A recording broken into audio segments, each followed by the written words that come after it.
What's up, everyone? Welcome back to the Horror Show. I'm Cecil Laird, here to finally deliver our official review for Slender Man.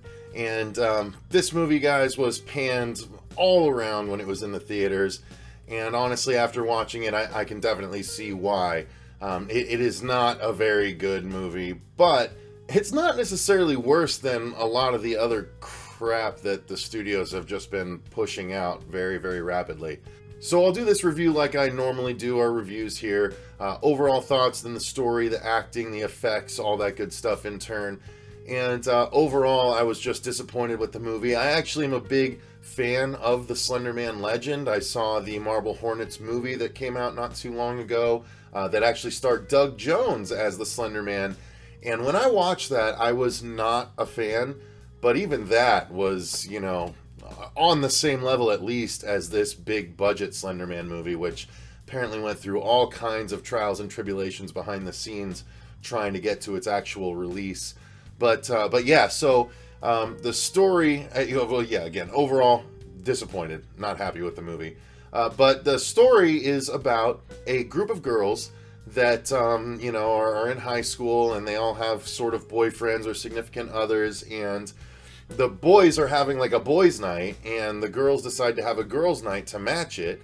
And one of the girls knows that the boys are supposedly going to try and summon this thing called Slender Man, which, most of the girls have never heard of. So they're like, well, if they can do it, we can do it. So they look it up online, and they see a how to summon Slender Man video on YouTube. And of course, they watch it. And it's very much The Ring at this point. Like, this movie wears its influences on its very long, slender sleeves. And unfortunately not in the best of ways. So first off, there's this whole, should we conjure something because they're conjuring something? That's been done before. And then we also have the fact that it's a video that they have to watch in order to summon him. Again, extraordinarily like The Ring movies. And movies, again, they're going after multiple film franchise, which is very pronounced in a lot of people's minds. So they watch this sort of nonsensical, mostly quickly edited video that ends with, that has some forest shots, but nothing actually revealed. And then, they get the impression of something, but nothing actually really shows up, which is a theme for the movie, unfortunately, a lot of times. I will say, though, I did see Slender Man more than I thought I was going to see him in this film. So I guess that's maybe a positive, but not much of one. Anyway, so this group of girls, they watch the summoning video, and you're supposed to close your eyes and listen for the 3 bells as they, bang, like the church bells, bang, and then the third one goes, bang, and the sound sort of dies out, and then the sounds of something. It makes it sound like the weird thing about this movie, and I guess this might be a little spoilerish, but maybe not. I'm not as familiar with the lore as a lot of people are, but they almost make Slender Man kind of a mobile tree in this movie. It's a little bit weird. When he's around, you hear tree movements, really big, like something's pushing trees down, but it's not. It's something moving like a tree, and they even go even further with it towards the end of the movie. So it's I don't know if that's always been a part of the Slender Man mythos or not, but it's weird to me. I didn't think so, but maybe I'm wrong. I went into this kind of just hoping I'd enjoy it as a Slender Man movie, because it's one of the coolest things to come out of the internet, in my opinion, as a horror fan. An actual internet-created baddie that has taken on literally a life of its own at this point. It's got multiple videos made from multiple people. No one really owns the Slender Man. It was originally a creepypasta, I believe. And now it's blossomed into multiple movies. This is the first big-budget one, but as I said, Marble Hornets did one not too long ago that had Doug Jones as the Slender Man. I'm sure there have been others as well.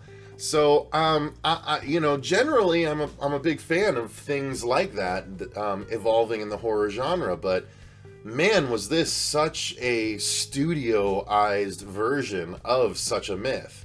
So the girls summon the Slender Man, and then it becomes like a Final Destination, or even as more recent as Light as a Feather on Hulu, a ritual is performed at the beginning of the series, and then girls start to get picked off one at a time throughout the rest of the series. This is the same thing, you know. They all do the summoning spell looking at the same video on the same laptop together, and then they all start going away one at a time. And it's just not anything we haven't seen before a million times at this point. They try to do a lot of imagery where the girls will, you know, close their eyes and open them and they'll be in the woods. There's a lot of woods shots, but not a lot necessarily, at least in the first 2/3, of Slender Man in the woods shots. Like, it's just woods, different shots of the woods with creepy sounds and everything, and you're constantly looking around going, did I see him? Did I see him? Did I see him? No, you really didn't. Or if you did, he was extremely hidden because I didn't catch him. It was just, they were using it to build tension, and it was falling flat basically every time for me. So that was a bit of a bummer. The acting, let's talk about the acting a little bit. I mean, it's a group of young girls just getting into the acting scene. I think I've seen one or two of them in stuff before, especially the one that played Ren. I believe I've seen her in stuff before. But yeah, overall, they're just young girls trying to separate themselves from other young girl cast members, you know, high school age cast members of every other, you know, studio-backed horror movie that is PG-13, which definitely takes the bite out of it for the most part. I loved A Quiet Place. I don't even know if that was R. I think that was PG-13. But nonetheless, PG-13 horror generally suffers quite a bit as a result of the rating trying to bring in a larger audience. And this had a lot of things working against it from the beginning. There's the obvious fact that there's the court case where two girls killed a quote-unquote friend or classmate to appease Slender Man in real life. They even did a movie on HBO about it, which I've been meaning to watch but didn't get around to.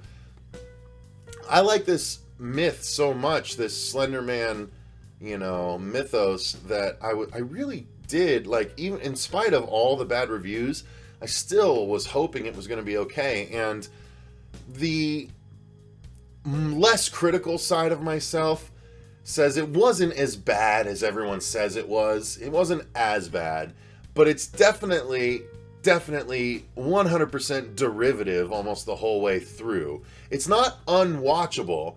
It's just the same and you know, whatever as so many things before it. Just not standing out in any new way, in spite of the fact that it's a, you know, huge internet legend at this point. It actually makes me concerned about the Five Nights at Freddy's movie, that, you know, these studios don't know how to translate really cool internet myths to the big screen without dumbing them down and making them just cheesy and stupid. But the acting itself, again, it feels like a bunch of inexperienced actresses for the most part. There's a couple of other roles that don't even matter that much. There's a couple of boyfriends in the crew, as I mentioned earlier, and a couple other small characters like that, but overall nothing that is really stand out acting-wise. Nothing was really that impressive at all. And add to the fact that every single actor was reacting to a CG character, must have been every single time. I don't know when any of that would have been practical at any point.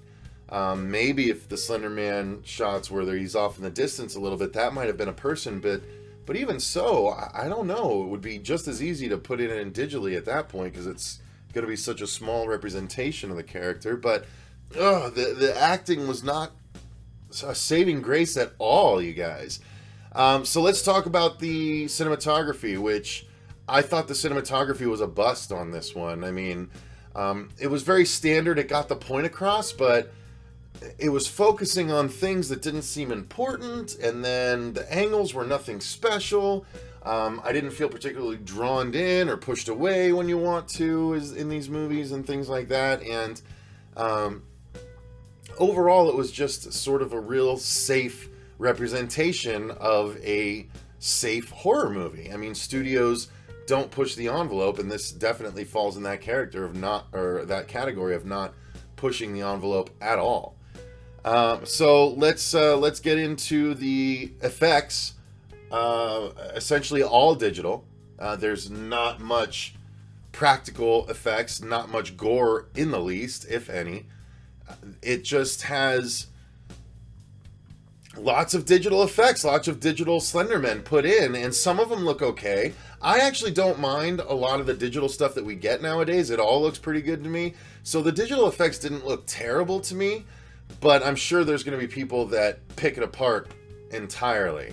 It just doesn't seem to bother me as much as it can bother other people, but this is so heavily used. Every time Slender Man shows up, it is a CGI version of him, and it doesn't always work. And then they do a practical effect where he grabs the face of a character, and then her face goes completely blank, and she's like running around looking for, you know, someone to help or air or something. It's never made quite clear, but that is a practical sort of mask that, like, you can tell it sticks out from her face, and it just doesn't look super good.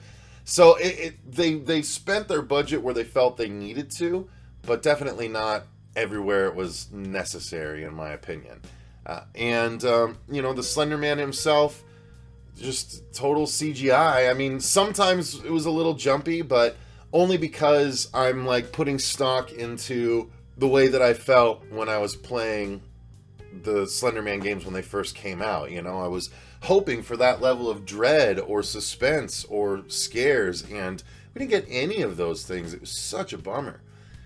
So finally, I guess the music. Actually, I will say, I did make a note that the music, at least in the first half hour, was pretty good. I enjoyed the music. It didn't bother me at all. It actually was engrossing. It pulled me in a little bit more, and I was like, this is actually good music. It takes a lot for me to take note of the music specifically, unless it's like a synthy 80s throwback score. Those obviously point themselves out to me, but a lot of the times when this sort of thing happens, when I watch a movie and I'm like, wow, this music's pretty good, and I wasn't expecting it at all based on the reviews, it's a surprise, and it's a nice surprise. So I will say that at least the first 30 minutes of the movie had a really good score. I stopped paying attention after that because I kept focusing on how bad the movie itself was.